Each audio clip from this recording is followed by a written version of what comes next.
हे भगवान, ये कैसी परीक्षा है। 3 दिन हो गए, पेट में अन्न का एक दाना नहीं गया। अगर ऐसा ही रहा तो हम सब खत्म हो जाएंगे।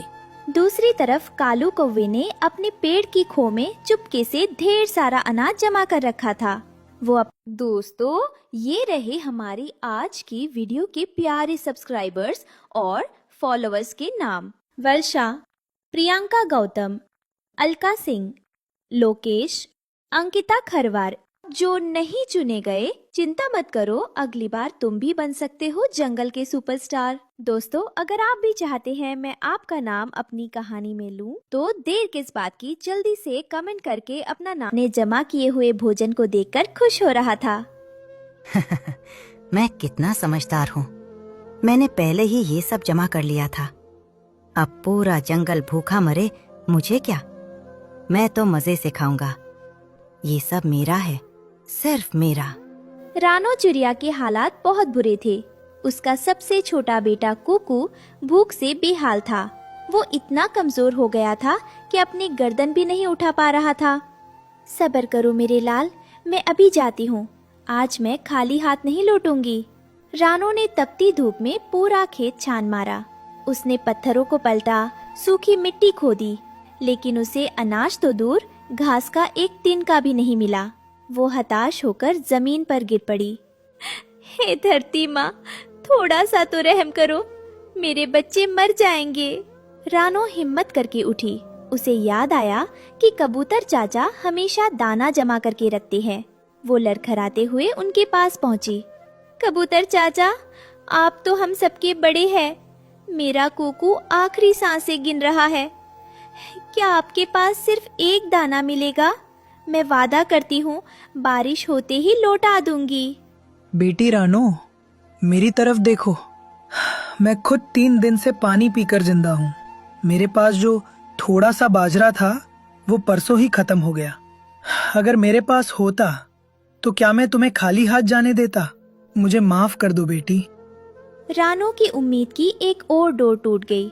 वो वहाँ से रोते हुए आगे बढ़ी। रानो ने सोचा शायद उसकी सहेली बिंदिया मदद कर दे। वो बिंदिया के पास गई। बिंदिया अपने बच्चों को अपने पंखों के नीचे छिपा कर बैठी थी, जैसे डर रही हो कि कोई उसका खाना ना मांग ले। बिंदिया बहन, तुम तो मेरी सहेली हो, मेरे बच्चे की जान बचा लो।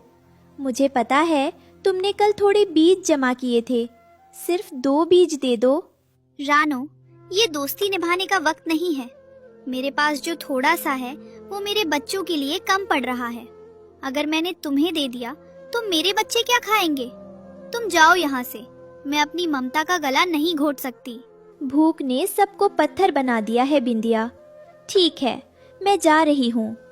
हार मानकर रानो कालू के पास गई। उसे शक था कि कालू के पास खाना हो सकता है।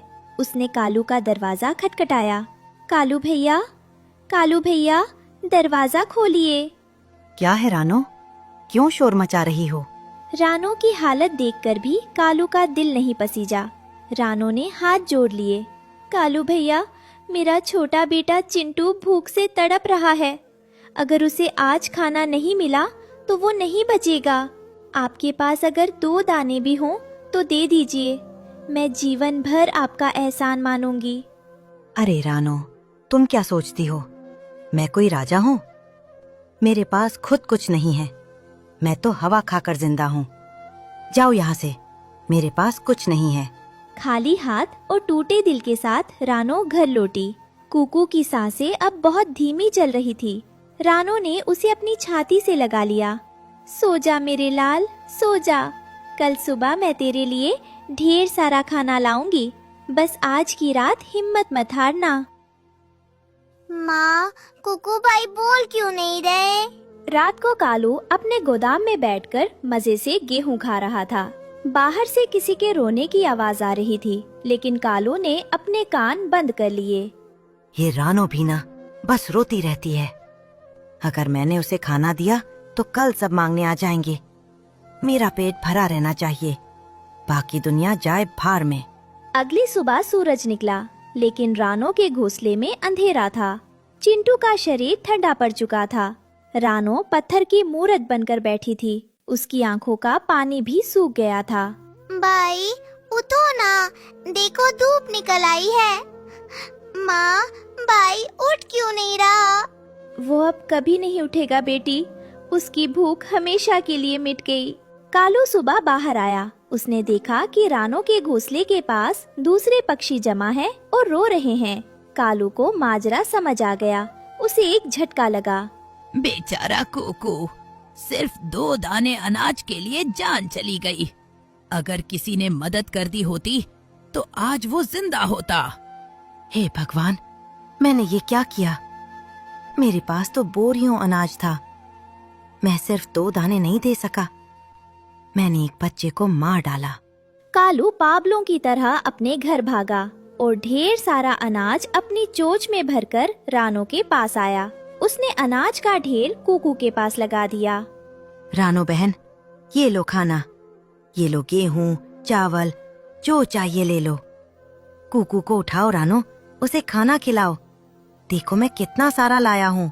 रानो ने उस अनाज के ढेर को देखा, फिर अपने मरे हुए बच्चे को देखा। उसने एक दाना उठाया और वापस रख दिया।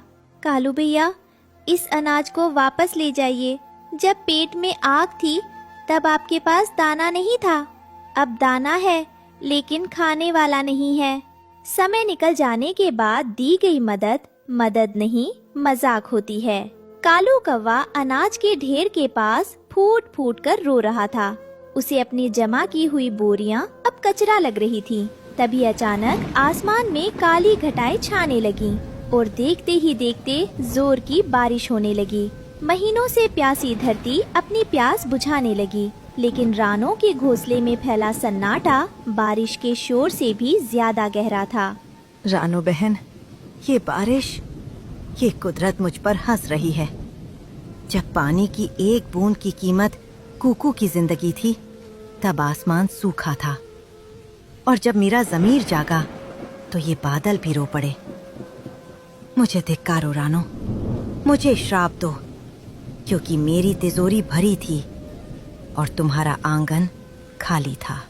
रानो उठी। उसने अपने भीगते हुए बच्चे कुकू के शरीर को एक सूखे पत्ते से ढका और फिर वो कालू के पास आई। अगर सच में अपनी गलती सुधारना चाहते हैं तो ये अनाज मेरे पास मत बिखेरिए। इसे ले जाइए और उन घोंसलों में बांट दीजिए जहाँ अब भी कोई बच्चा भूख से दम तोड़ रहा होगा। एक कुकू तो चला गया, पर किसी और माँ की गोद सूनी ना होने पाए। जाइए कालू भैया,